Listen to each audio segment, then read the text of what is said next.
Hi folks, in this video I will take you forward through your learning journey on the very basic concepts of macroeconomics. In this particular video we will try and cover up fiscal policy, but prior to that let's get to have a very quick recap of what we did last class. In the last lecture we learned the circular flow of income and took into consideration the different sectors of the economy. This was the two-sector model wherein we had the households and the firms. From the firms, we remember the factor income flows to the households, and that was a part of income method for the calculation of GDP, if you can recollect. And this was all about the income method. There we had, then we had the consumption referring to the money flow back to the firms through this, and then we had the three-sector model relating to the banks, the four-sector model with the government, the five-sector model with the open economy and overseas, in other words, the foreign sector being taken into consideration. And of course, we did talk about the three withdrawals because of which the economy is affected and the GDP goes down. That was the savings, taxes, and imports. The money moves out of this flow, and thus the economy becomes, economy rather contracts, and we will say that the GDP decreases in an economy. The approach to calculate the GDP, we did talk about the income approach here. If you can recollect, we did talk about the expenditure approach, wherein we had the consumption expenditure plus the investment, the government spending, and the exports. The net exports, actually, that was exports minus imports. And we also did take into consideration the third method, that was the value addition method. Moving forward from there, we also did, before I move on, one of the concepts that I really wanted to draw your attention to was the nominal GDP versus the real GDP. Commonly, we know that when we talk about the GDP as such, that's pretty much the definition of a nominal GDP, because there we are talking about the market value of final goods and services, which means we are taking into consideration two components. The two components are the price and the quantity. Naturally, if the price goes up, I'm sure this video would not most likely show the correct syllables there, because I'm showing it to you this way. But anyways, it's the price and the quantities. And we're not sure whether it is the price that has gone up or is it actually the quantity that has gone up. So to be doubly sure of exactly, when we are talking of the value of GDP, we are looking at the quantity, the output in principle. So what do we hold constant? The prices. We keep the prices constant so that now we can figure out the movements of this change in quantity. And that is where we call the GDP at constant prices. That's the real GDP at constant prices. Moving on with that idea, we did take into consideration, if you can recollect, the idea of the roller coaster ride. And what's that roller coaster ride? Do you remember? Yes, that's business cycles. Upward and the downward swings. And we remember how the upward swings happen each time. If there are more injections or the economy expands, and as the withdrawals increase, the economy contracts. Now, oh my God, what's happening there? Yes, roller coaster ride. And when people are going down or uphill, think of a situation if we were caught into something like that. Non-stop, up and down, up and down. Is that economy going to be considered as a healthy one? Do we feel jittery and do we feel dizzy? Yes. Again, the analogy comes in place there. So it's as good as this. If an economy keeps going on those roller coaster rides, the economy, in other words, would suffer in terms of the expansions or the contraction, and thus there would be a lot of business uncertainty, and there would be, the lack of stability. A lot of volatility would come into an economy which is facing too many business cycles. So let's see what the government has to do into this case. So we can see it here. Effect of the injection is, we did talk about it earlier, if you can recollect, this balloon that we talked of. Yes, I had just blown up one today for a change. So yes, this is our economy, like a balloon. And if this balloon keeps blowing up, I mean, I'm just thinking of a situation.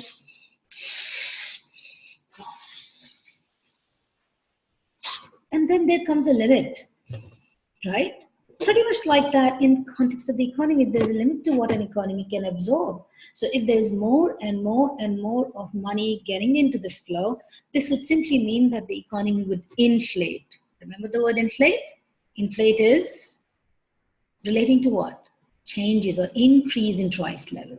So in other words, the inflation would literally occur and the things would go haywire. And that is where the economy would burst. That's what the moment we hear of the economy is literally having exponential growth. To a certain extent, it sounds good, but over the time, there comes in the predictions being made that this economy is going to burst very soon. This economy is going to have a downhill now, and the reason is it's a very automatic inbuilt trend that happens.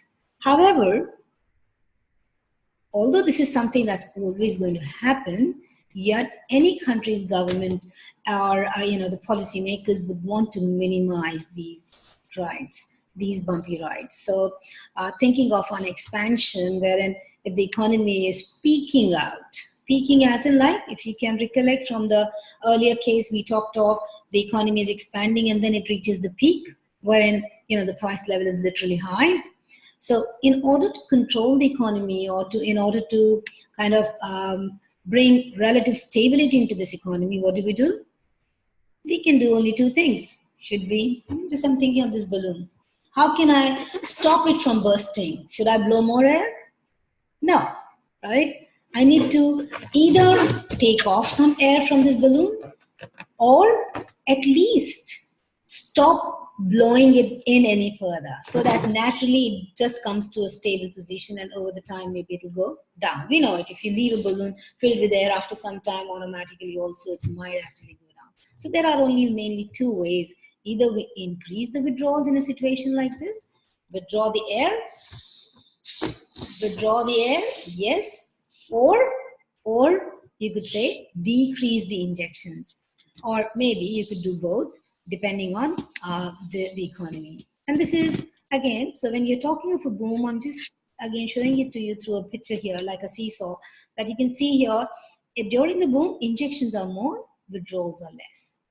Now what are you going to be doing? Just now we have said that you would do exactly the opposite, right? To control this situation. This is exactly what happens. Yeah. So if withdrawals are in this situation, you will have to increase the withdrawals and reduce the injections. Pretty much just the opposite happens when it comes to the economy contracting. So now this economy has become this very poor, right? What do I do to do this balloon? The only option is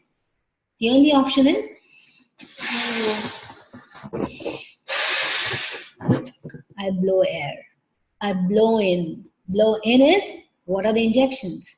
We put more of money into it and or at least we stop any further air moving out of it. This is typically a case of recession.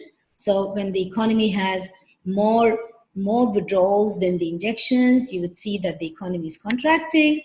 And as we have already discussed a second before, that is, either we increase the injections, blow this economy,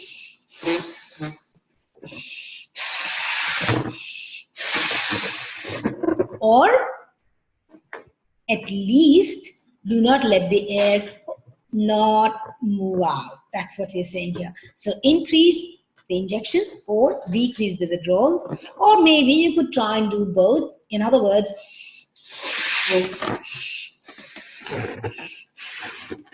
and ensure that no air is moving out.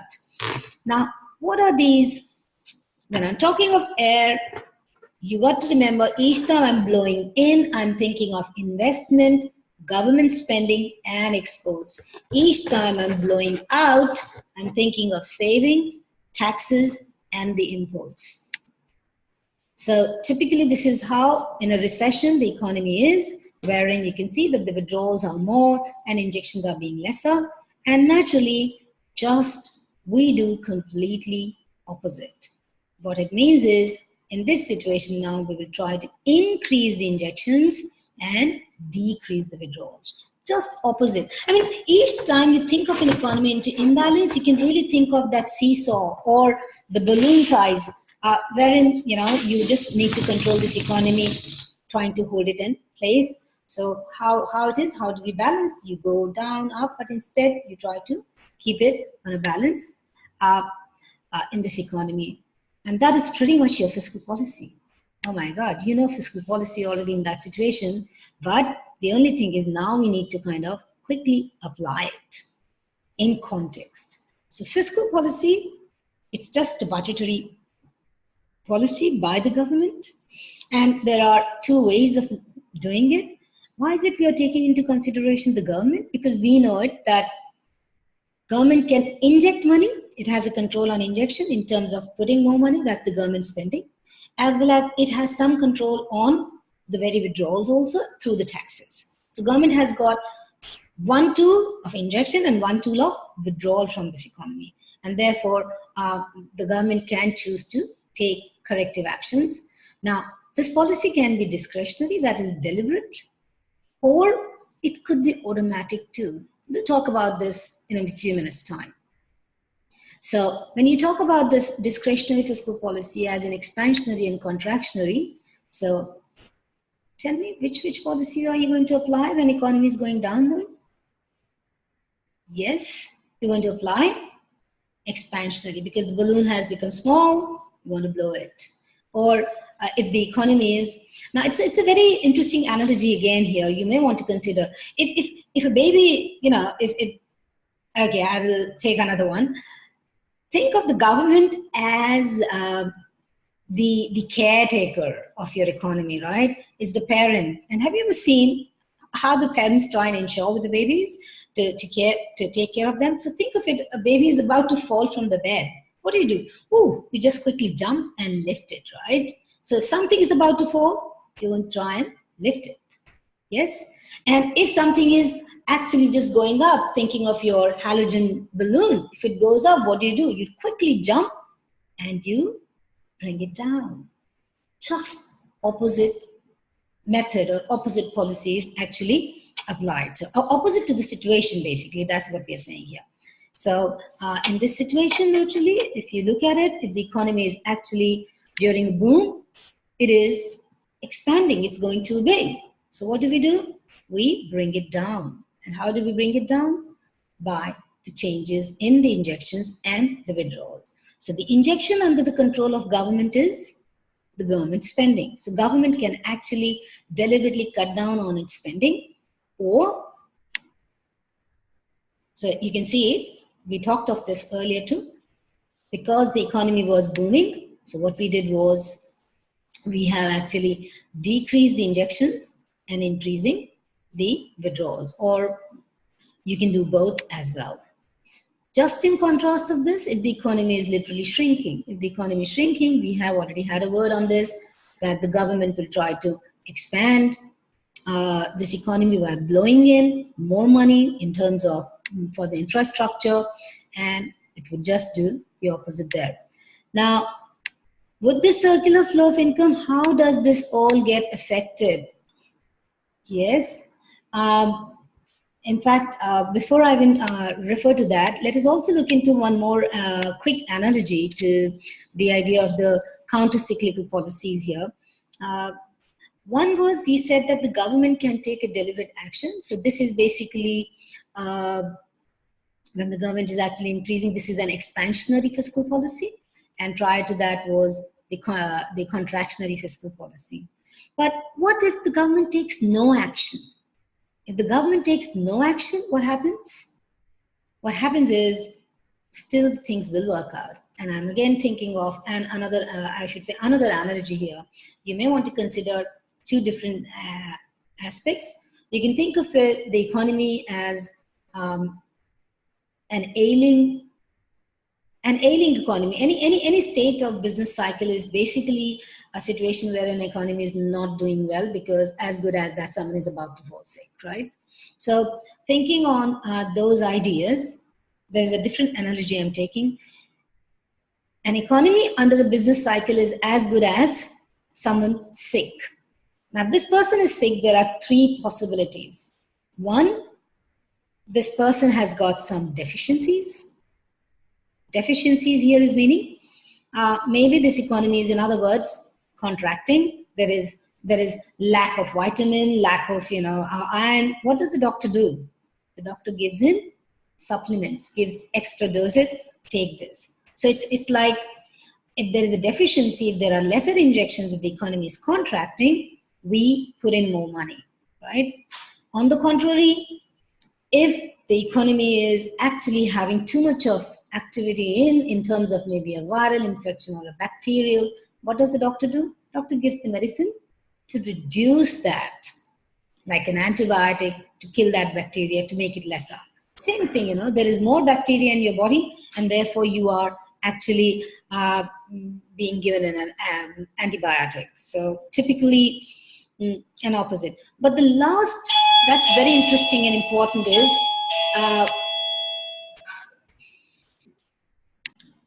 so as I was saying that we've got only two options. So either someone has got deficiency. So typically in context of our economy, we can say that the economy is deficient in terms of the injections. So the government puts in more money into it. So supplements, extra injections now. If it was a case of, viral infection, doctor gives antiviral, in other words, again, counter-cyclical, opposite to reduce those injections into the economy, right? The third analogy you could say that, let's say you do not go to the doctor at all. So the economy is not being corrected by the government policies at all.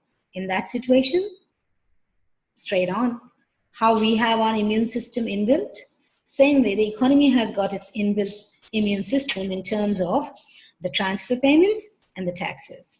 So if the economy wasn't doing well, think it goes without saying, if there is a recession in the economy, people are unemployed. If the people are unemployed, obviously they're not paying taxes, but the government has to be giving more money to support them. So there you go. The government budget will automatically become deficit, and thus you will say it is expansionary policy.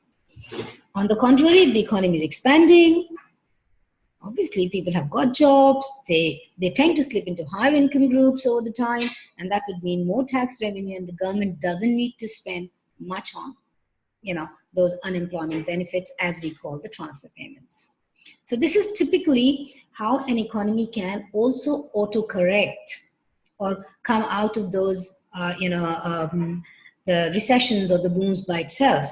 But that could be time consuming, and sometimes it can actually, the situation can become more out of control, which is why the government must take active action. And how does this all get converted into? Through the circular flow. Again, I can remember this whole idea. Here we are, the circular flow. You can see it very clearly again, that the government spending and the taxes, these are the two major factors that are a part of this flow. So any change in government spending or any change in the taxes would directly impact this circular flow and thus impact the economy. And the most important one alongside that you may want to remember through is the aggregate demand. What is this aggregate demand? Again, through the circular flow. There's nothing extra or nothing out of the way we are doing here. If you look at it again, aggregate demand on the circular flow is consumption plus investment plus government spending and the net exports. Is it sounding familiar? Yeah, this is nothing but your aggregate expenditure approach of GDP. Is that clear? So definitely aggregate demand is directly influenced through the government spending straight on, or the changes in the taxes, and any decrease in tax would affect your consumption spending, because that would only mean people have more disposable income, so they're likely to spend more. Or similarly, any reduction in tax and an increase in consumption would simply over the time mean more investments. So these are typically the ways the economy self-corrects. Now we stop here at this point, and in the next video I will upload the monetary policy. So all the best. I hope you get to understand it well enough, and we'll continue our journey like this together. See ya.